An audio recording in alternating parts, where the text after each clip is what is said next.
আমরা অনুদানভুক্ত শিক্ষক।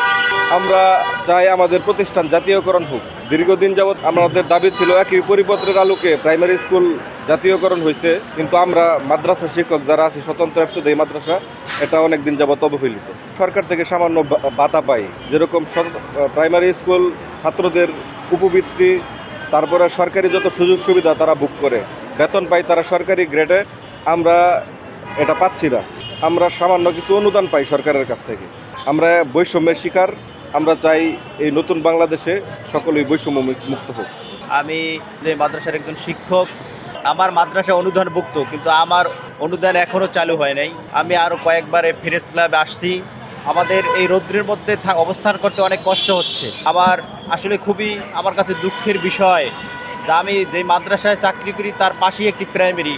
আমার মাদ্রাসায় ঠিকমতো ভবন নেই, কিন্তু পার্শ্ববর্তী স্কুলে সুন্দর ভবন আছে, সুন্দর পরিবেশ আছে, বাচ্চারা তারা নাস্তা খায়, উপবৃত্তি পায়, সুন্দর পরিবেশে তারা লেখাপড়া করতেছে। আর আমার বাচ্চারা মাদ্রাসায় ফ্যান নাই, ভবন নাই। আমি প্রতিনিয়ত ক্লাস নিচ্ছি, আমার মাদ্রাসায় ক্লাস চলমান। এই বেতন পাওয়ার আশায় আমরা কাজ চালিয়ে যাচ্ছি। সরকারের পক্ষ থেকে আজকে আমরা 14 দিন এখানে অবস্থান করতেছি, কোনো সাড়া পাচ্ছি না। মাননীয় প্রধানমন্ত্রী নির্বাচিত হওয়ার আগে বলেছিলেন তিনি শিক্ষকদের প্রতি দৃষ্টি দেবেন, কিন্তু নির্বাচিত হওয়ার পরে আমরা এই শিক্ষকদের বিষয়ে সংসদে কোনো আলাপ আলোচনা শুনছি না। এটা আমাদের জন্য খুবই দুঃখের বিষয়।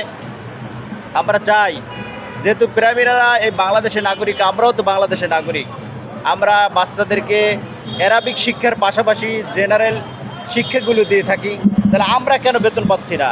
একই দেশে কেন এত বৈষম্যের শিকার আমরা? এই বৈষম্য মাননীয় প্রধানমন্ত্রীর কাছ থেকে আমরা আশা করতে পারতেছি না, শিক্ষামন্ত্রীর কাছ থেকে আমরা আশা করতে আমরা মনে করি আমরা এখানে অসুস্থ হওয়ার আগেই এই বিষয়ে মাননীয় প্রধানমন্ত্রী সহ শিক্ষামন্ত্রী, সচিবগণ আমাদের দিকে দৃষ্টি দেবেন।